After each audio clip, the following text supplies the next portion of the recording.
在古代当个假太监到底有多爽？你以为只能端茶扫地那么卑微吗？大错特错。许多妃子几个月都见不到皇上，他们寂寞难耐时最信任的往往就是你这个假太监。试想一下，你不仅能享尽艳福，还能借着这层身份的掩护，悄然一步步架空皇权，最终权色双收，岂不快哉？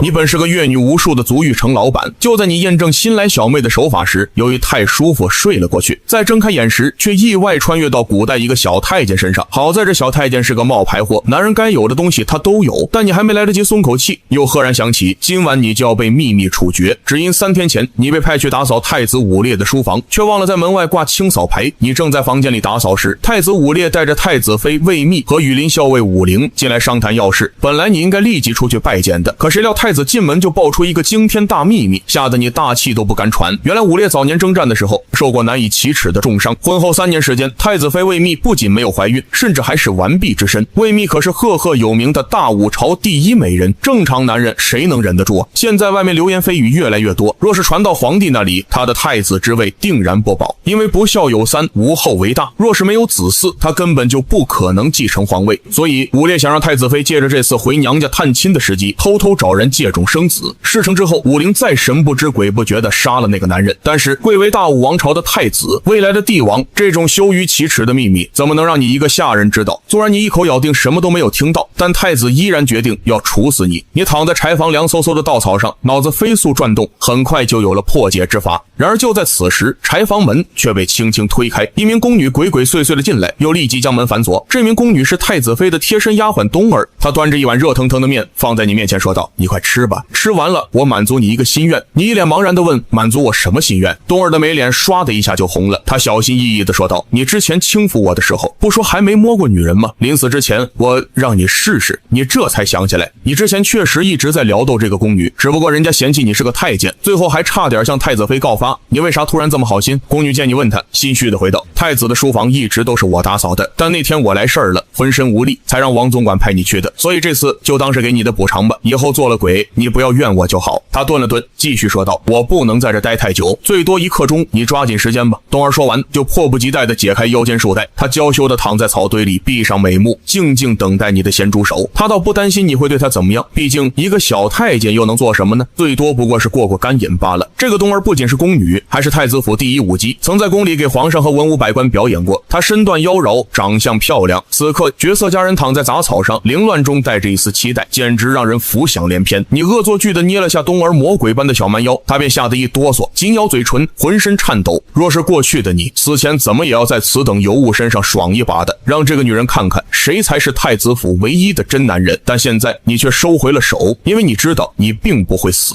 起来吧，不用了。冬儿惊讶地睁开眼睛，难以置信地问道：“你不想要我了？”你笑着看向他：“我又不会死，来日方长，急什么？”冬儿听后脸色担忧：“哪有来日啊？今晚武校尉就要处死你啊！今儿是太子交作业的最后一天吧？他肯定憋不出来。你只需要告诉他，我写了一首关于治国的诗词，保证让皇上龙颜大悦。”冬儿不屑地看着你：“你一个太监，怕是连字都不认识吧？怎么会写诗词，还懂治国？”你自信地回道：“按我说的去办，咱们就算扯平了。等我在大武朝崛起的时候，再要了你也不迟。”大武朝历来武德充沛，蛮勇好战，但在经济文化领域则是一片荒芜，很多王公大臣都是武将出身，大字不识一个，更别提你这种底层小太监了。如今天下虽已大定，但民生凋敝，恶殍遍野，内乱四起，国库空虚，朝廷那帮武夫只知道镇压，根本没有其他办法。皇帝决定止戈养息，扬文抑武，向天下征召经世济民之才，所有皇子皇孙也得苦学文化课，皇帝亲自监督，每月上交治国作业。太子作为储君，自然要求更高，但野猪吃不来细糠，武烈生下来就是个秃笔的武夫，论咬文嚼字、治国良策这些细活他是一窍不通，只能依仗他老师。可老师也是半桶水，他的9月作业，老师灵光乍现，教武烈写了一句治国策：治大国若烹小鲜。皇上看到后大喜，批阅道：“太子可教也，继续努力。”但到了10月的作业，老师有些词穷，教武烈写了一句：“治大国若烹牛羊。”皇上懵逼了，批阅道：“跟上个月的有何区别？”等到11月则更有意思，老师不学无术的本性开始暴露出来，教武烈写了一句：“治大国若炒小鸡儿。”皇上龙颜大怒，批阅道：“天天只知道吃喝玩乐，朕看你这个太子是不想当了。”武烈听后气得将老师狠狠揍了一顿。顿，才赶出太子府。现在已经到了年终大总结的日子，伍烈的竹简上依然只有歪歪斜斜、丑陋无比的3个毛笔字“治国策”，内容是一句都憋不出来。上百名家奴门客齐齐跪在地上，他们被伍烈骂得狗血淋头。老子平时好吃好喝的养着你们，结果整整1个月，你们连几句诗词都憋不出来吗？就在伍烈震怒之时，一名太监匆匆忙忙跑进来：“禀殿下，大内徐总管亲自来收作业了，他还让我转告您一句口谕。”太子听后紧张地问：“什么口谕？”太监支支吾吾地回道：“皇上说，若太子实在写不出东西来，可立即进宫学习其他皇子们的诗词歌赋和治国文章。天儿冷，别瞎耽误功夫。”这道口谕简直就是对他赤裸裸的羞辱。伍烈一脚将跪在跟前的王总管踹翻在地，他大声怒喝：“你们这帮废物，去死吧！”说完，他哐当一声拔出佩剑，吓得大家脸都绿了。殿下息怒，奴才愚钝，奴才该死。一旁的太子妃魏密也拉着伍烈，他摇头说道：“殿下不可冲动啊！坊间一直在传伍烈性格暴虐，冲动易怒，或许还不能生育，根本不合适当储君。皇帝也早有换储之意。”伍烈听后才冷静下来。太子妃是诸侯国百济的长公主，也是太子身后最强大的一股势力，他不得不听。密妃，听说你从小学习琴棋歌舞，难道就不能帮帮我吗？哪怕应付一下也好啊。魏密无奈地回道：“殿下，我是女子，不能学治国之术，我学的那些靡靡之音是登不了大雅之堂的。”而此时跪在地上瑟瑟发抖的东儿想起你的嘱咐，他鼓起勇气，战战兢兢地说道：“殿下，李晴天说他做了一首治国诗词，保证能让皇上龙颜大悦。哪个是李晴天？给我站起来！”伍烈朝着众人喝道。听到这个名字，太子妃魏密的眉脸上划过一抹红晕，这抹红晕是因为想起借种之事，觉得有点难堪。他在伍烈耳边小声提醒道：“3日前那个偷听的小太监就是李晴天。”此刻伍烈也顾不得那么多了，他心想：你这个小太监必须死，但死之前若能助他度过眼前的难关，那最好不过。太子妃魏密对下人说道：“你们全部退出去吧，把武校尉叫来。”众人听后如蒙大赦，跑得比兔子还快。因为太子的性情，他们是领教过很多次的。伍烈看着东儿，还是不放心地问道：“区区一个小太监，真的靠谱吗？”东儿连忙机灵地回道：“回禀殿下，他确实识字，也爱读书，每次都吵着要打扫书房，就是想偷偷翻阅藏书。5日前，他就在我面前吹嘘，说已经想出了绝妙诗词。”伍烈冷哼一声：“如果你敢骗我，同样会受到严惩。”是。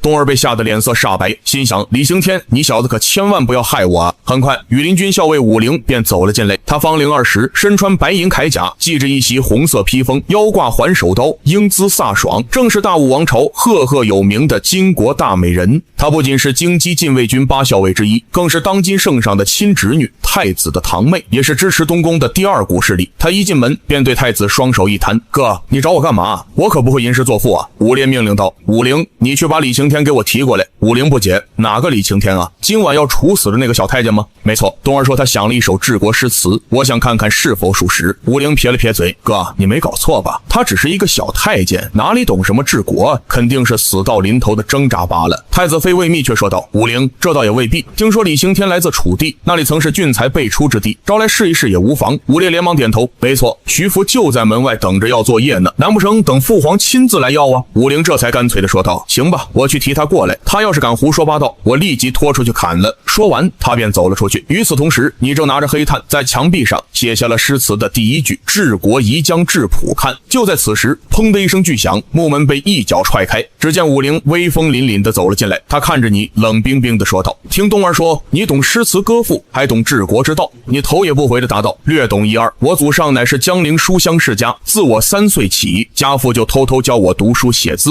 哟，那你怎么跑到宫里来当太监了？武陵嘲讽道：“那还不是因为大武朝重武轻文，数10年征战，焚书坑儒，断了读书人的香火吗？”放肆！武陵当即大怒，拔出环手刀抵在你的后脑勺，杀气腾腾。大武王朝岂是你一个小太监可以评价的？你却不慌不忙地转过身，看着眼前这个白嫩漂亮的威风小美人，笑道：“郡主啊，我刚才写了一句开头，您看看可还行？”武陵看到那飘逸潇洒的7个汉字时，当场大为震惊。这是你写的？难道大武朝还有第2个人能写出如此漂亮的字体吗？看着你得意的样子，武陵不屑地说道：“你一个小太监，连男人都算不上，有什么可狂的？听说郡主在北凉也是自幼读书识字的，不妨示意一下这句诗吧。”听到你这话，武陵的眉脸唰的一下就红了。他从小就喜欢舞刀弄枪，哪里读过什么书？当他读到治国宜将至，他用刀指着朴字，有些尴尬地问：“这是什么字啊？”你差点笑出声：“你连朴字都不认识啊？”武陵的脸蛋儿更红了。他堂堂北凉郡主，羽林校尉，岂能被你这将死的小太监如此嘲笑？你再敢嚣张，我就一刀抹了你脖子！你看着他当场急眼的样子，这才慢悠悠地解释道：坡五谱，花园菜地的意思。武陵默默读了几遍，觉得挺有意思。毕竟这年头七律诗还没发明出来，虽然只有一句，但节奏鲜明，哪怕是个文盲也能朗朗上口地吟诵出来。就这么一句吗？后面呢？武陵焦急地问道。但你却扔下木炭，拍了拍双手说道：后面还有3句，保证惊为天人，不仅能让太子度过眼前难关，还能让他重获皇上信任。那你倒是快写啊！武陵催促道。你摇了摇头，我要是写了，你不得把我杀了？所以我也是有条件的。武陵唰的一声拔出环手刀，架在你脖子上。你这小奴才还敢跟本郡主谈条件？但你却淡定地说道：第一，太子要承诺不杀我；第二嘛，要封我为太子府总管，以使者尊之。以后我保证尽力辅佐他登上皇位，治理大武王朝。届时国富兵强，万民臣服。武陵彻底被激怒，再次把刀放在你的脖子上，威胁太子可是要诛9族的。你看着他淡定笑道：不好意思，我就是最后一族，你们没得诛。武陵没想到自己竟然被一个小太监给拿捏了，他一双漂亮的大眼睛杀气腾腾地瞪了你半炷香的功夫，但还是强压住了心头怒火，转头匆匆去向太子汇报了。而武烈一听也是当场暴怒，区一个奴才也敢跟老子谈条件，还想让我尊他为师，他也配？给本太子拉出去砍了！等等，太子妃魏密拉住武陵问道：你跟我讲讲他写的那句诗是什么？治国宜将质朴看。武陵呆呆地回道：他也觉得好，但不知道好在哪里。魏密毕竟是按大武皇后培养的，从小就受到过琴棋书画的熏陶。他在房间默默朗诵了几遍，眼神中透露着异常的兴奋。殿下，这句话格律工整，朗朗上口，寓意深刻，是绝对的佳品啊！讲的核心也是治国之策，完全符合父皇的要求，何不给他一个机会呢？武烈疑惑地问道。密妃真觉得可行？魏密思索一番，回答：先答应他，若后面3句也是如此惊艳，那就满足他的要求，留在身边当心腹也行啊。毕竟父皇每个月都要检查作业。武烈是100个不情愿，因为除了太子妃和堂妹，没有人知道他不能行人事。这种男人的奇耻大辱，岂能让一个下人知道？武陵也建议道：哥，我觉得密姐姐说的对，先留着再说，反正随时可以杀了他。李刑天的小子看上去挺机灵，应该不会乱说。行吧，反正他只是一个太监而已，大家都不是男人，好像也没那么丢人。守在门口的东儿站在寒风中瑟瑟发抖，他不知道帮你是福还是祸。若你的诗词不能得到太子的认同，那他也会受到牵连。就在这时，武陵压着你走了过来，他看着东儿冷冷说道：你就祈祷这小子有点用吧。而你则安慰道：东儿姐姐，请放心，太子会重赏你的。武陵嫌弃地推了你一把：你一个小太监，天天跟姑娘眉来眼去的，就算把她送给你，不也白费功夫吗？你瞪了他一眼，心中暗暗发誓，这娘们天天嘲笑自己是个小太监，迟早有一天我要把你这大武郡主捶得服服帖帖的，让你趴着管老子叫爸爸。很快武陵就把你带到东殿，太子看了你一眼，问道：李青天，你为何不跪？你向前跨越半步，按照皇上新颁布的大武律法，师者可不行跪拜礼仪。武烈也没有计较，赶忙让你先办正事。你卷起衣袖，拿起毛笔，架势十足，你一边写一边声情并茂地吟诵道：治国宜将质朴看，肯除容易整其难，找泉莫放源头浊，种竹先教地不宽。太子武烈看得一脸懵逼，只能转头看向一旁的太子妃。密妃，你觉得这诗如何？能过得了父皇那关吗？魏密明亮的眸子看着你，兴奋地说道：殿下，我觉得比以前所有的作业都要好，估计能把其他的皇子全都比下去，因为这可是4句全诗啊，读起来太舒服了。只是诗句的意义还得李刑天给我们解释一下。太子闻言大喜，催促着你给他们解释含义，因为大内总管还在外面等着呢。你大概解释了一遍，太子妃连忙点头夸赞，没想到如此朴实的诗句竟然蕴含着强大的治国思想啊！肯除容易整其难，这句刚好击中了父皇的心思。现在大武朝面对的问题就是百姓食不果腹，内乱不断，只靠粗暴的镇压铲除自然简单，但武帝不想在后世的史书里留下一个暴君的评价。再说到时候百姓都没了，要这天下又有何用？谁来种地纳粮呢？就这了。武烈迫不及待拿起毛笔誊抄了一遍，他的字迹丑陋无比，跟你的相比相差108000里。这首诗在唐诗宋词中自然不算出彩，但放在大武朝这文化沙漠则是绝对的天才之作，关键是通俗易懂，只要识字就能大概看明白。武烈看向外头大声喊道：东儿进来！东儿推开门，还没问清缘由，便吓得扑通跪在地上，说道：“殿下饶命！饶什么命？本太子要赏你，把竹简送去给徐福，速度快点！”东儿愣了下，他没想到你竟然真的会作诗，不过总算松了一口气，他连忙拿起竹简飞奔出去。此时的武烈终于放松下来，看着你问道：“那天你有没有听到我们之间的谈话？”你坚决地摇了摇头，说道：“我当时在最里面看书入了迷，您不说小的都不知道您来过，至今都不知何事触怒了殿下，还望殿下明示。你之所以没有说实话，是因为借种之事若是曝光，太子就不只是失去皇位这么简单，整个太子府包括卫密娘家都得跟着遭殃，因为大武王朝的皇位岂能由外人血脉继承？这相当于谋朝篡位了。太子自然知道事情的严重性，但他也不能眼睁睁看着即将到手的皇位被别人夺走。太子看了你一眼，东宫内务由太子妃管理，你以后有事向他汇报即可。想当我的心腹可没那么容易，注意管好你的嘴。”太子说完便离开书房，你连忙弯腰谢陛下不杀之恩。魏密带着一丝赏识的眼神看着你说道：“你先回去休息，等明日宫里送来皇上的批阅，我视情况再决定你能否升总管，因为这样才能服众。东宫关系到大武江山社稷，任何闪失便会造成数十万计的死亡。你只需要好好辅佐太子登基，不该问的别问，不该说的别说，是太子妃。”与此同时，太子府的西北角落，太监总管王喜抿着茶叶说道：“我咋不知道李晴天那小子还懂诗词歌赋呢？”一旁搓脚的小太监嘿嘿一笑，那小子肯定是死到临头忽悠人的，有这能耐谁还当太监啊？现在可能已经人头落地了呢。王喜也嘲讽道：“死了好，奴才就是奴才，还想往上爬，可笑可笑。”他之所以能当上总管太监这个肥缺，就是因为小时候上过3年私塾，能勉强掌管太子府的账目，当然无法接受底下人比他强。然而就在此时，你一把推开大门进来，笑道：“谁说我人头落地了？”王喜看到你既震惊又失落，小李子，你为什么没死？这么说来，殿下是真的认可了你的才华？你向前一步笑道：“王总管，因为我舍不得你们啊，刚好殿下又喜欢我写的治国小诗。”你越得意，王喜越不爽，他阴阳怪气的试探道：“哟，还治国呢？那不得赏你点什么？暂时还没呢，估计得等到明天了。”王喜心里妒火中烧，一脚将洗脚盆踢翻，愤怒地说道：“那今晚厨房的所有卫生就由你来负责吧。”一边干一边慢慢等。你看着他提醒道：“我刚被关了3天3夜，需要休息啊。正因为你3天没干活，才需要补回来啊。明天早上我可是要检查的。”王总管的命令在这就是圣旨。几名小太监听后立即推着你去了厨房，指着一大堆的活儿催促道：“赶紧干吧，干不完明儿打死你！其他人跟我回去睡觉。”你看了一眼厨房，这一堆本该10几个人干的活儿，现在交给你一人，不到天亮肯定是干不完的。但你也压根没打算做，你热了一些食物，吃饱喝足，便躺在厨房的草堆里呼呼大睡。与此同时，太子妃闺房内水池里洒满了白兰花瓣，这是魏密最喜欢的香味。冬儿正在一旁伺候她沐浴，此时轻轻擦拭着她白嫩的玉肩。这里本是她和太子婚房，红色喜字还没接，完好无损。结婚3年了，太子却从未踏进一步。太子妃皮肤真好，又白又亮，又润又香，宛如凝脂。冬儿都怕擦中了痛着你呢。哎，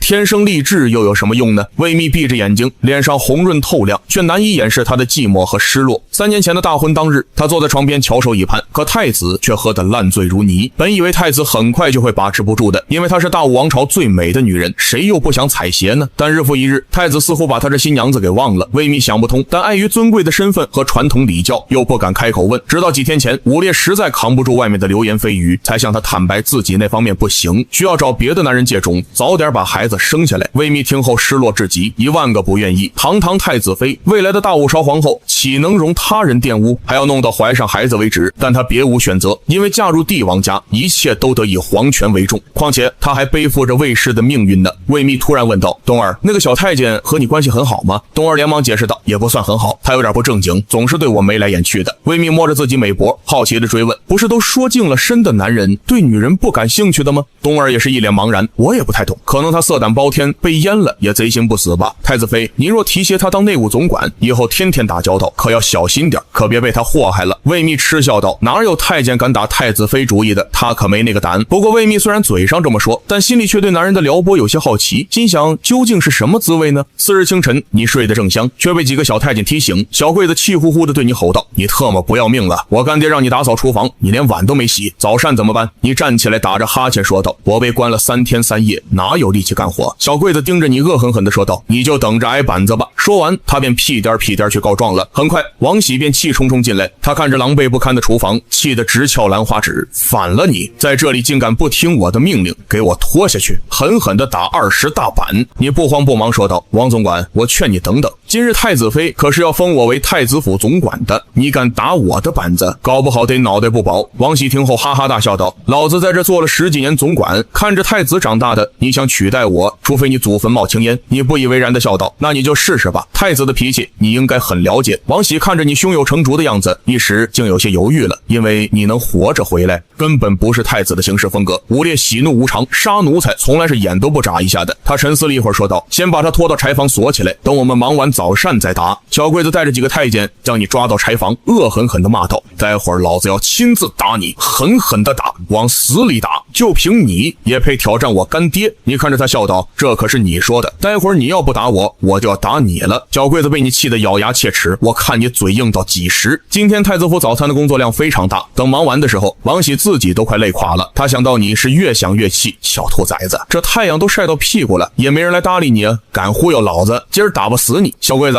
把李青天拖过来给我打板子。是。小桂子一听，顿时就兴奋了，连忙带人去把你拖过来按在操场上。你见状也有点慌了，心里想着：我操，糟了，这太子妃办事速度也太慢了吧？你可不想挨一顿毒打啊？但你只能硬着头皮说道：“王总管，我劝你三思啊！皇上的批阅辰时准到，我的任命马上就来了，还嘴硬呢，给我打！”小桂子吐了一口口水，搓搓手，握着粗木棍，使尽所有力气就要朝你屁股砸去。然而就在此时，东儿匆忙赶来，大声喊道：“住手！”东儿是太子妃的贴身丫鬟，就算是王总管也得给他几分薄面。王喜没好气地问道：“东儿，你不会是想给这小子说话吧？”东儿立即回应：“不是，皇上批阅的作业送来了，太子妃让您和李晴天一起去迎接。”让我和谁？王喜以为自己听错了，他自己去是可以理解的，可以顺便找送作业的小太监，帮太子偷偷打听下皇上是什么反应。但你李晴天又有什么资格去？想到这里，王喜心里咯噔一声，暗叫不好。见状，你连忙从地上蹦了起来，总算松了一口气。冬儿姐姐，你来的可真及时啊，我屁股差点就开花了。冬儿翻了个白眼，小声嘟囔道：“活该。”你拍了拍自己屁股，对一旁的小桂子说道：“待会儿老子回来，第一个打的就是你屁股，颤抖吧，狗腿子。”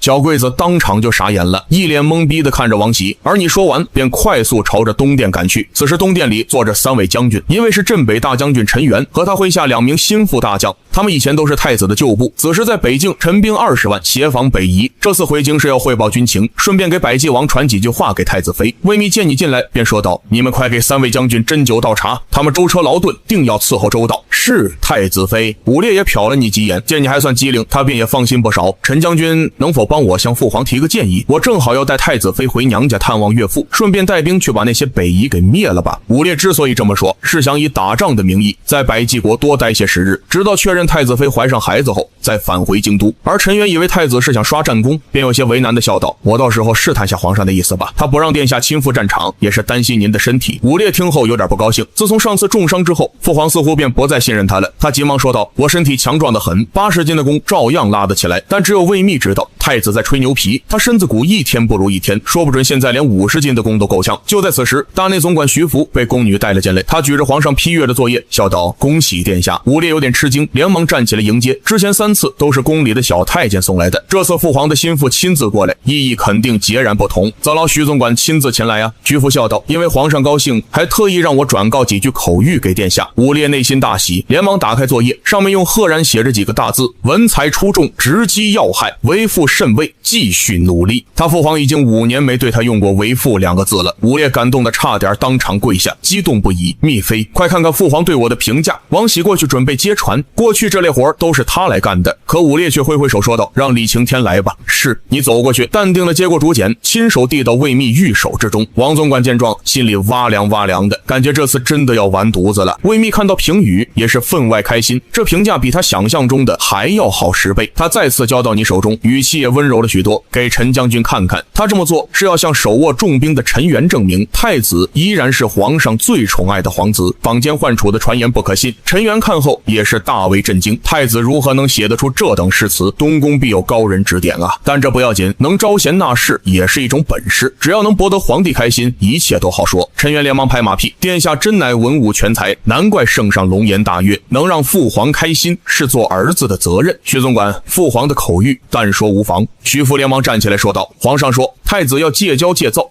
继续跟老师好好学习治国大计。3日后的冬列文武皆考，希望太子能有更好的表现。听到这，本来合不拢嘴的武烈当场就僵住了。去年冬列，他在14名皇子中排倒数第3，因为自从重伤后，身体就大不如前，拉不动重弓，自然也射不到大型猎物。今年又加了个文化课，怕是要更丢人了。武烈急忙站了出来：“徐总管，可否转告父皇，我还要带太子妃去百济国探望岳父呢？今年冬列就不参加了。”徐父回道：“皇上说冬列后再启程也来得及。这次赢得比赛的皇子将受镇北大元帅印，随陈元将军一起攻打北夷，建功立业。这意思很明白了，赢得冬列冠军就可以去刷战功，树立威望，成为未来帝王的最佳人选。看来父皇是真有换储之心啊。”武烈为难地看着太子妃，魏密则瞥了一眼你，示意太子同意。这时候若当逃兵，大好的形势就浪费了，执掌帅印的机会也被其他皇子抢走。只有赢得这个机会，才有足够的时间完成借种之事。从找到人选到怀上子嗣，搞不好需要2-3个月，仅是探亲很难有理由待这么久。武烈犹豫了一下，说道：“烦请徐总管告诉父皇，我一定竭尽全力争取到这次机会。”陈元连忙拍马屁道：“太子当年勇猛无敌，这区区冬列绝对没有问题。”武烈听闻后笑得极其勉强，而太子妃则一脸担忧：“这些都被你看在眼里，对此你心里早有打算，现在必须要辅助好太子，才能实行你的下一步计划。”用完早餐后，武烈去送宾客，而魏密则说道：“王喜，速去召集所有下人在直房等待，本宫有要事宣布。”王喜当场震惊，太子妃居然要亲自去下人住的地方为你撑腰，你这小子怕是真要一飞冲天了。遵命，奴才这就去。在马车上，东儿也很不理解地问道：“太子妃让我去就可以，何必劳烦您亲自去呢？”魏密回道：“李刑天年纪小，地位低，我怕他压不住那些人，王喜也不会甘心的。你坐在外面晃晃悠悠的拉着缰绳回道：太子妃放心，不出3日，我就会让他们服服帖帖的。”魏密听后白了你一眼，东儿没说错，你果然轻浮。本宫允许你恃才傲物，但这次冬列，太子若是夺不了冠，你就得帮他文考夺冠，这样才会有一线生机。你不要让我们失望。你自信回道：“既然要夺冠，那就得文武双冠，你就不要跟我吹了。开弓狩猎这种事，你不懂的。”你笑了笑，不再解释。直房外，100名太监和宫女全部到位。小桂子站在王喜边上，早就吓尿了。他小声问道：“干爹，那小子不会真的要取代你吧？”王喜没好气地回道：“哼，就算真封他为总管，这里也是我说的算。那是您伺候太子10余年，我们这些人都是您的心腹。”很快，太子妃的马车便晃晃悠悠地来了。看到赶车人居然是你，太监和宫女们都面面相觑。这小李子也太牛了吧！昨晚还要人头落地，今儿就成为太子妃心腹了。马车刚停下，王喜便一个箭步冲了上来，他连忙跪在地上给太子妃当垫脚凳，身后100名太监和宫女也跟着齐齐跪地，大喊道：“恭迎太子妃！”魏密踩着王喜下了马车，他环视一周，朗声说道：“自今日起，李刑天代替王喜成为太子府内务总管，直接与本宫对接，他的话就是我的话，尔等要对他言听计从，若有违逆，杖刑责罚。”众人听后齐声回道：“遵太子妃令。”一旁的东儿也连忙向前：“王喜，将总管令牌交给李总管吧。”王喜跪在地上，颤颤巍巍地拿出了太子府总管的令牌，依依不舍地递给你。你坐在马车上，居高临下地接过来，看了一眼小桂子。小桂子与你对视的刹那，便已吓得瑟瑟发抖。太子妃走后，你往椅子上一坐：“小桂子，冒犯总管，杖刑多少啊？”小桂子连忙爬到王喜脚下，他抱着王喜的腿说道：“不看僧面看佛面，有我干爹在，你休想打我。”王喜毕竟在太子府树大根深，就连护院的羽林军也拿了他不少的好处。王喜看了你一眼，冷哼道：“有我在这儿，看谁敢动我的干儿子！”你扫视着太监和宫女们，果然没人敢站出来。你冷声说道：“既然其他人不敢，那就由你这干爹亲自杖罚吧。”王喜听后嚣张笑道：“哈哈，你算什么东西，也敢命令我？皇宫大内总管徐福可是我的结拜大哥。”听到这话，小桂子顿时也狂妄起来，指着你怒吼道：“李刑天，没有我干爹的命令，午膳你都做不出来，你却不慌不忙走到王喜边上，你信不信3天之内我就能把你过去的账本查得一清二楚？这些年你黑了太子多少钱，心里多少有个数吧？你猜徐总管会为了你得罪太子吗？”王喜听到这话，脸当时就绿了，他急忙否定：“你胡说八道，血口喷人，我对太子忠心耿耿，两袖清风。”你嘿嘿一笑：“那好，我现在就去账房看看你到底有多忠心。”谁知你刚走了不到10步，王喜便心虚地喊道：“李总管，请留步！”你转身时，王喜已经捡起地上的木棍说道：“李总管，我打！”众人见状全都惊呆了，没想到根基身后的王公公居然怂得这么快。小桂子见到干爹都认怂了，自己能不怂吗？他爬到你跟前说道：“李总管，饶命啊！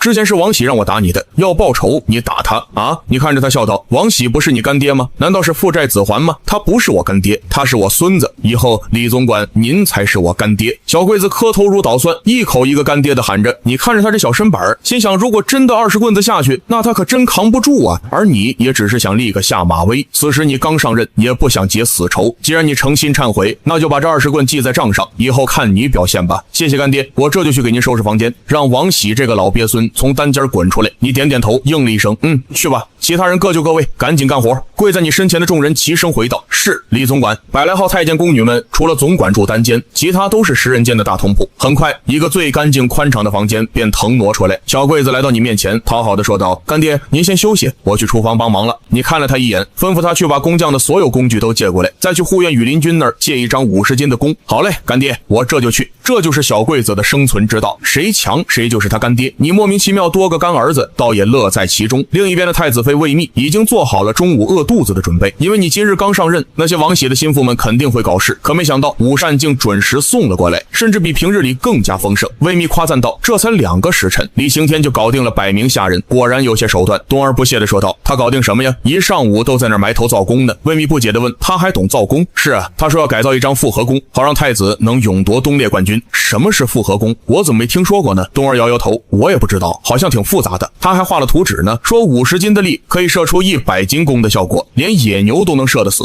也不知道他是不是在吹牛。魏密听后面露不悦，放下筷子说道：天底下哪有这么便宜的事？100斤弓必须天生神力才能拉开。你帮我告诉李刑天，他刚接手总管之位，应该好好熟悉太子府内务，多帮太子想想东列文考之事，而不是整天想着投机取巧，不务正业。东儿连忙回道：是，我这就去警告他。东儿说完就连忙跑了出去。与此同时，太子府的演武场中，太子武烈垂头丧气地蹲在地上，只因他现在连50斤的弓拉起来都费劲。要知道，在他鼎盛时期，80斤的弓在他手里那跟玩似的。他气急败坏地将弓一刀砍断。陪练的护府军都尉霍进忠也是大为震惊，他小心翼翼地问：殿下，是不是当年的旧伤复发了？要不先休息吧，过于劳累的话，反而会影响你东列时的发挥。这本是一句肺腑之言，可没想到却更加激怒了武烈。他大声吼道：谁说我有旧伤？你觉得我不行是吗？不行，这2个字是他心中永远的痛，因为会让他觉得自己不是个男人。一旁的霍进忠被吓得扑通跪在地上，颤抖着说道：是末将多嘴，请殿下息怒。武烈看了他一眼，恶狠狠地说道：你去当靶子，看我到底行不行？霍进忠听后吓出一身冷汗，以太子冷血无情的性格，那不得把他射成刺猬啊！殿下息怒，末将知错了。武烈把头一偏，说道：霍进忠，你难道想抗命吗？霍进忠腿都吓软了，连忙朝部下使了使眼色，让他们赶紧去找太子妃。魏密收到通知后，以最快的速度奔向了演武场。霍进忠是武陵的心腹部下，日夜守护太子府，可谓是忠心耿耿。若被活活射死，必然会让将士们寒心，以后谁敢为太子卖命？等魏密到的时候，霍进忠的左臂已经中了一箭，但他不敢躲开，而武烈已经无能狂怒到了极点，又瞄准了霍进忠的右臂。太子妃见状，急忙大喊：殿下息怒！武烈看着魏密说道：太子妃，这是男人待的地方，你不要多嘴。他说话的同时又射出一支箭，幸好没射中。太子妃见状，已然知道太子已经失控，今日怕是要闯下大祸了。拿武将当箭靶，这是暴君才能干出来的事。大武朝以武立国，向来尊重武将，若被皇上知道，这太子之位必然不保。魏密真的很后悔，他感觉自己彻底嫁错人了，不仅独守空房，没享受到夫妻间的鱼水之欢不说，还日日担惊受怕。武烈喜怒无常的秉性根本就没有一点真龙天子的样子，这个弥天大错足以让他娘家遭受灭顶之灾。当武烈再次搭上箭瞄准霍进忠的时候，只听到场边有人大声喊道：请殿下换弓！众人听后齐齐回头，只见你抓着一支弓快步走来。东儿拼命朝你使眼色，意思是在说你别过来找死了，就连魏密都为你着急。他瞪了你一眼说道：李刑天，殿下在练剑，你大呼小叫的干嘛？还不快回去准备晚膳！武烈看到你大声吼道：让他过来！你知道他正四处找人出气呢，可你还是大摇大摆的走了过去，递出刚造好的复合弓说道：请殿下试试我刚造的新弓。武烈看着造型奇特结构复杂的现代复合弓问道：这是什么玩意儿？也能叫弓吗？居然还带2只木轮，你在耍本太子吗？你恭敬地说道：殿下，这叫滑轮，2轮一组，可将力量放大1倍，这是50斤重弓改造出来的，可以轻松射出100斤的力。武烈听后冷笑：本太子征战沙场用弓无数，你特么知道100斤力是什么概念吗？你活腻了是吧？殿下何不试试呢？若不满意，我愿意代替霍都尉当靶子。魏密当时就急了，他还指望你在东列时助太子夺文魁呢。李青天，你逞什么能？快滚回去！太子怒道：魏密，你给我闭嘴！武烈对魏密可谓是没有一点怜惜之意，那种看得见吃不着的感觉，反而会让他时刻想起自己不行。武烈冷哼一声，接过你手里的复合弓，他搭上一支箭，再次瞄向霍进忠。你连忙提醒道：殿下，这张弓拉满可到100斤之力，若是射中霍都尉，他定会骨骼尽碎，性命难保，还请殿下三思。思。令众人没想到的是，武烈居然被你说动了，他将目标换到了更远处的一棵小树。可当武烈拉弓的时候，他便觉得不对劲，今儿一整天他都没能拉满50斤的弓，而这复合弓居然被他轻松的就拉满了。当武烈松开箭弦那一刻，羽箭嗖的一下狂飙出去，速度奇快，甚至可以听到破风声。随着轰的一声闷响，碗口粗的树干竟然被轻易射穿。武烈惊呆了，他生平没射出过如此强力之箭。同样作为武将的霍进中更是惊讶的忘了伤痛，他激动大呼道：果然有100斤之力，就算是不懂射术的魏密也知道此等威力非同凡响。武烈震惊的愣了半天，才哈哈狂笑道：霍进中，这一箭行否？霍进中连忙拍马屁：殿下武力充沛，定能夺取东烈之魁。没错，第一定是本王的。武烈看着手中神弓，信心重现，心情也瞬间大好。他转头对你说道：明日你随本王一起去东烈，密妃再赏李晴天白银100两，东儿见才有功，也赏白银10两，臣妾遵命。魏密总算松了一口气，他对你的能力再次刮目相看。等太子走后，死里逃生的霍进中走到你跟前，抱拳行礼：谢李总管救命之恩，霍某牢记在心，将来必定100倍报答。你微微一笑，举手之劳罢了。霍将军言重了，这些魏密都看在眼里。他心想，你不仅脑子好，懂得多，收拢人心方面也比太子强太多了。夜晚时分，你正在屋外打铁，东儿给你送来100两赏银。他满是崇拜的开口：这是什么？你得意的说道：这是铲形箭头，配合我那张复合弓，可以射死一头牛。若能遇到大型猎物，太子必定能夺冠。东儿仰慕的看着你：我以前怎么没发现你这么厉害啊？你不怀好意的说道：是不是心动了？东儿红着脸：你是太监啊，有什么好心动的？难不成我一辈子守活寡？取悦女人的方法千百种，试试才知道吗？东儿又被你调戏了，他白了你一眼，笑骂道：臭流氓，你以后在太子妃面前可收敛着点。你却话锋一转：你家里有老人要照顾，赏银分你一半吧。东儿以为自己听错了，这年头白银的购买力非常强大，50两能在京都购置个小宅子呢。她作为太子妃贴身宫女，每年也就5两岁钱，这次能获得10两赏银，已经心满意足了。她不敢置信地问道：你真要给我50两银子吗？你也太大方了吧。不过你们小太监要多存点银子，以后老了无儿无女，毫无依靠，那会很可怜的。你笑着拿起50两银子扔到东儿怀里：我以后会封王拜相，妻妾成群，名震天下，怎会孤家寡人呢？东儿扑哧一声笑了出来：你还真是个有抱负的小太监啊！你若真有那一天，我就嫁给你当老婆。你脸色一正，没在这个话题聊太多，将东儿拉到角落，小声问道：我问你啊，太子妃准备找谁借种啊？东儿听到这话，顿时吓得脸色惨白，他怒斥道：你以为这事差点掉了脑袋，还敢乱打听？你看着他语重心长地说道：东儿，此事一旦败露，可是诛九族的大罪，我们作为心腹更逃不了，尤其是你和你的家人，所以要早做准备，将来才能化险为夷，说不定还能帮上太子妃呢。东儿听你这么一分析，觉得也是有道理。他作为太子妃贴身丫鬟，出了事必受牵连，而你这么聪明，把你拉进坑里，或许真能出点主意。东儿抱着沉甸甸的银子，他再三思索，才在你耳边轻声道：百济国大将军金铁林。他一直垂涎太子妃的美貌，只是他又丑又老，太子妃根本不想要他的种，但那家伙也有谋反之心，刚好借此机会帮太子妃他爹除掉心头大患，也算是一箭双雕吧。你叹了一口气说道：可惜啊，太子妃是何等大美人，居然要给这样的人糟蹋。东儿捂着嘴笑道：你可惜个啥？就算太子妃不嫌弃你，你也无能为力啊。第二日，你跟着太子去参加东烈考试，一路上魏密时不时地盯着你看，因为昨晚沐浴时他在东儿面前疯狂打听你的事迹，但东儿对你的所有了解就是浮夸耍流氓。魏密始终搞不懂你一个太监如何耍流氓嘛。他突然开口道：李青天，你若能助殿下夺得东烈魁首，我就让你跟随我们一起去百济探亲，借太子妃信任。你心想，看来太子妃慢慢重视你了，否则借种之事一般人是没资格跟去的。你看着魏密那婀娜的身段和精致的脸蛋，不禁想到能获得魏密的处子之身，还能把他肚子弄大，那个百济国大将军倒是死得不冤，甚至你都有点羡慕了。前往东烈的路上，武弼突然向太子问道：大哥，太子妃呢？他坐马车会晚点到。武弼接着阴阳怪气的笑道：还是大哥疼老婆啊，这太子妃3年下不出一个蛋，你也不纳妾室。一旁的四皇子反驳：二哥，太子妃可是咱大武王朝第一美人啊，又有哪个男人不稀罕呢？七皇子嘲讽道：可别这么说，大哥就不为女色所动，否则咱们的大侄子早就弄出来了。众皇子听后哄堂大笑，唯独武烈很不是滋味，他的心里暗暗发誓，若是这次借种计划顺利实施的话，以后就让太子妃生10个，好堵上这帮孙子的嘴。武烈阴沉着脸喝道：太子妃是未来的皇后，谁允许你们羞辱她的？大哥啊，你见过不下蛋的皇后吗？武弼依旧讥讽，这2年他已经完全不怵这个大哥了。武烈在太子府享想揍谁就揍谁，但在兄弟们面前可没人惯着他。就在他们还想再说点什么的时候，护送皇上的车队缓缓走来，皇子皇孙们见状连忙跪在地上齐声喊道：“儿臣恭迎父皇。”但圣驾并未停留，而是让大内总管徐福过来传召，圣上口谕，今晚不设宴，诸位皇子好生休息，明早卯时进山，府兵随从不得怠工。这次东列成绩关乎大武国运，作弊者以欺君之罪论处，遵旨。等车队进了行宫，皇子们才敢起来。关乎大武国运这几个字，意思已经很明显了，谁能夺冠，谁就有希望成为储君。二皇子武弼去年是东列魁首，他得意地笑道：“大哥，你若再像去年那样打几只兔子回来，恐怕东宫要易主啊！武烈有了你造的复合宫和铲形箭头，他信心大增，抬头朗声道：那我们就走着瞧。这次狩猎共有3日，选好地点后，你指挥着小太监们搭建营帐。而就在此时，大内总管徐福过来传达皇上最新口谕：圣上有令，今年哪位皇子能猎杀虎王，为民除害，便可获得他老人家所有的猎物作为嘉奖。虎王山上盘踞着一头3000斤的大虎，它凶猛无比，去年围猎时更是咬死了几10名羽林军。武烈去年都不敢上虎王山，但今日他已没有退路。他将你叫到帐内，再次确认道：你打造的铲形箭头真有你说的威力吗？你自信地回道：如果你能射中，纵然是虎王也必定骨骼尽碎，当场失去行动力。武烈将信将疑，硬着头皮带着弓箭出发了。此时的虎王山14名皇子站在山脚下，个个神情严峻。武陵带着20名羽林军从山上下来，说道：诸位皇兄，我刚才丢了10只山羊在山腰，作为诱饵，虎王估计马上就到，你们可以上去找好位置伏击。二皇子拿着80斤的重弓，看着武烈笑道：皇兄，我看你还是别上山了，不如像去年一样打打兔子得了，免得待会儿我们还要保护你。武烈不爽地回道：哪来这么多屁话，睁大你的狗眼，看着本太子是如何猎杀虎王的。话音刚落，山顶上传来一声虎啸声，14名皇子听得头皮发麻，系在半山腰的山羊也急躁不安地叫着。武烈按照你说的，在下方位的大树后躲藏着，这位置虽然有点危险，但若一击命中，直接就能送虎王去见阎王爷。他心想：李晴天啊，李晴天，你小子可千万别坑老子啊！就在此时，一声低沉的咆哮传来，庞大的白色身影从树林里钻出来，那10头山羊要么被咬断脖子，要么被活活拍死。武烈紧张的手心直冒汗，他偷偷瞟了一眼山上，正在武烈准备瞄准射击时，却赫然看到二皇子朝他阴险地笑了笑。我操！武烈暗叫不好，这小子是想引虎下山，而他躲的地方就是必经之路，显然他是想害死自己。二皇子毫不犹豫地射出一箭，然后掉头就跑，这一箭居然被虎王用爪子直接拍飞。虎王顿时暴怒，他纵身跃向山下，足足跳出20米远，转瞬间就来到武烈面前。但好歹他也是身经百战，就在虎王张开血盆大口扑过来的刹那，他拉满弓射出了铲形箭，只听见虎王一声惨叫，便朝山下滚去。威力巨大的铲形箭头竟直接贯穿了他的头盖骨。武烈乘胜追击，又一箭射穿了虎王的腹部，虎王轰然倒下。一旁的武陵见状，兴奋地喊道：太子射杀了虎王！他握着环手刀，与10名羽林军从树上跳下来，挡在太子面前，以防虎王回光返照。此时武烈双手都在颤抖，他激动地说道：果然是好弓，李青天，本王要赏你。武陵捡起地上造型奇特的复合弓，难以置信地问：这是你那小太监改造的？其他皇子跑过来，看到虎王的尸体，顿时心里哇凉哇凉的，这也太快了吧！尤其是二皇子武弼，气得脸色铁青，转身就走。七皇子连忙追上去说道：二哥，现在该怎么办呢？这头白虎就算2500斤，他得猎多少羚羊兔子才能补齐？况且还没算父皇的猎物加成。武弼气得将弓扔在地上，此时胜败已定。他原本的想法是自己赢得东列之魁，获封镇北大元帅，不仅可以刷战功，还可以拉拢摇摆不定的镇北将军陈元。到时不中用的太子被废，嫂子魏密自然也是他这个未来皇帝的，就算抢来当个侧妃也很爽啊。七皇子抓耳挠腮的想了半天，说道：要不我们去打野牛？武弼没好气的回应：你是不是想死？父皇早就禁止招惹野牛群了。在虎王山的西侧山下有一条大运河，河边就有成群的巨型野牛，每头都是2000斤以上，异常凶猛，就算是虎王都不敢去招惹，甚至武帝还把野牛作为武朝军魂图腾，任何人不得猎杀。武弼静下心来，看着山脚下的河流说道：这条小河通向运河吧，太子的帐篷就在小河转角处，若是运河边起山火，你猜野牛群会不会沿河而上呢？七皇子立即心领神会，那就去办吧。与此同时，虎王的尸体已经被羽林军抬回太子营帐，武烈准备剥了虎皮送去孝敬父皇。他兴奋不已地对你说道：你设计的弓箭果然威猛无比，想要什么赏赐？白银500两如何？然而你并不想要银子。魏密看出了你的心思，便笑道：殿下，李晴天孤家寡人的，又不用修房娶妻纳妾，要那么多钱做甚？我建议你找皇上讨个封赏，封他为太子少府，也算是光宗耀祖。武烈听后有些为难，可还没等他回答呢，你便连忙说道：谢殿下和太子妃的封赏，你现在是太子府总管，但始终是个太监之位，上不了台面，而太子少傅则完全不一样，光明正大的太子老师，大武王朝正4品官职，即便是在京都也不算小官。官。太子少傅将来再往上，乃是从一品的太子太傅，帝王之师，与正一品的王公宰相平起平坐，关键官职是圣上御赐。纵然太子性格再暴烈，也不敢拿你怎么样。其实魏密这样做也是在保护你。就在思索之际，徐福传召而来，圣上龙颜大悦，请太子去龙帐共进晚膳。吴烈连忙问道：就我一人吗？是的，圣上让太子把新改进的弓箭也带过去。吴烈心想，这些储君之位可算是彻底坐稳了。可他刚走出营帐，地面就传来剧烈的震动。他连忙跑到河边一看，只见大运河方向火光通天，黑烟滚滚，而小河面上只看到黑压压的野牛群正逆流而上，狂奔而来。此刻下游传来武陵的声音：野牛群冲来了，快散开！吴烈最先想到的是他的虎皮，他急忙喊道：霍进忠，虎皮呢？殿下，刚清洗干净，河边晾着呢。霍进忠也知道虎皮的重要性，他立即保护太子去拿虎皮。此时营地乱作一团，魏密躲在营帐后，吓得瑟瑟发抖。你牵着马一把将他抱上去，说道：骑在马上才不会被踩到。魏密焦急地喊道：你也上来，快点！你看这奔袭而来的野牛群翻身上马，坐在了魏密身后。此刻到处都是惨叫声，也顾不得什么男女授受不亲了。营帐这时突然被掀翻，马匹受到了惊吓，猛地朝前狂奔而去。幸好魏密骑术不错，顺着野牛群的方向跑，而你害怕被颠下去，只能紧紧抱着他的小蛮腰。不一会儿，你们便冲进了茂密的森林。魏密突然冲着你喊道：你抱就抱吧，把你的刀柄挪开！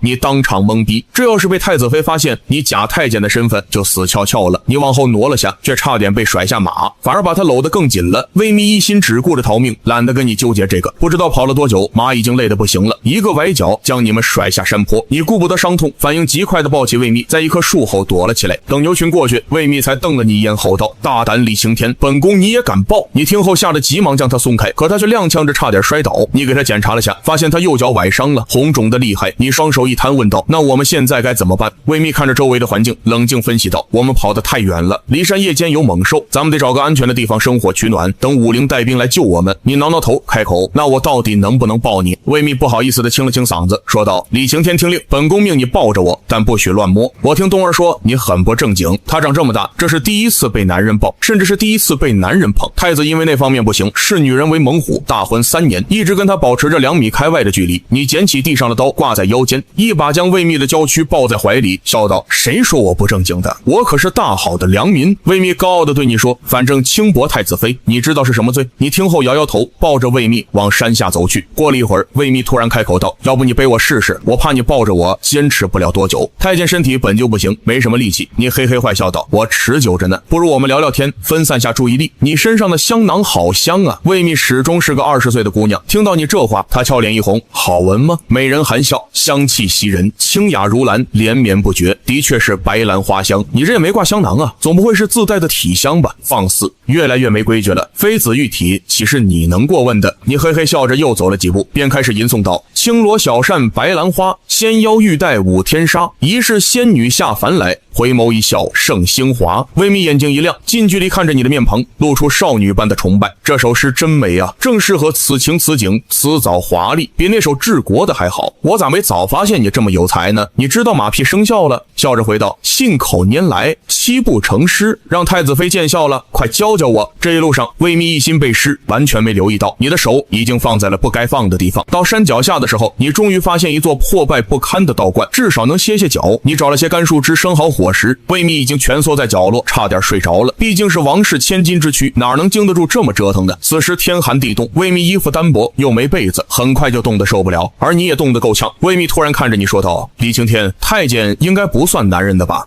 应该不算。那你能不能……这他又不好意思继续往下说。魏密咬唇纠结了整整1刻钟，实在熬不住了，他才嗑着牙说：那你能不能抱着我睡？不然我们今晚会冻死的。你闻言大喜，急忙回应：遵命，我保证老老实实的。你又加了些柴火，连忙躺在魏密身后，紧紧贴了上去。你刚要搂他的腰，魏密却抓着你的手说道：这件事不许说出去。你看着他故作正经地说道：那肯定呀，这可是杀头大罪，打死我都不敢说啊。超低气温暂时压制了你的本能，你抱着魏密美美的睡了过去。可天快亮的时候，魏密睡得正香呢，却发觉身后有些不对劲，刀把明明在地上呀，这又是什么东西抵在自己身后？而你的手不知何时已经放在了不该放的地方。出嫁前，百济王氏的房里间嬷嬷给他讲了些洞房知识，虽然没有实战经验，但男人的身体构造他还是知道的。魏密顿时打了个激灵，吓得眉脸惨白。他一把将你的咸猪手推开，朝你吼道：“李晴天，原来你是个假太监，谁派你接近我的？”被惊醒的你知道身份败露，也当场吓懵了，怀里抱着大武第一美人，这谁能忍得住？太子妃，您听我解释。我不听，我不听！你犯了欺君之罪，会受千刀万剐之刑。从未见过真男人的魏密，此刻吓得情绪崩溃，完全失控，说什么都听不进去的。你别无选择，只好心一横，将魏密拉到怀里，一把吻了上去。连男人都未接近过的魏密，当场就吓傻眼了。你区区一个小太监，居然敢亲他的嘴儿！但大家闺秀的矜持，还是让他闭紧嘴唇，拼命挣扎，不让你得逞。但你作为一个现代人，思想开放，把魏密吃得透透的。魏密毕竟是结婚3年的小妇人，太子无能，她守着活寡，这个年龄正是少女情窦初开的年纪，说对男女之事一点都不向往，那绝对是假的。很快他就败下阵来，彻底缴械投降。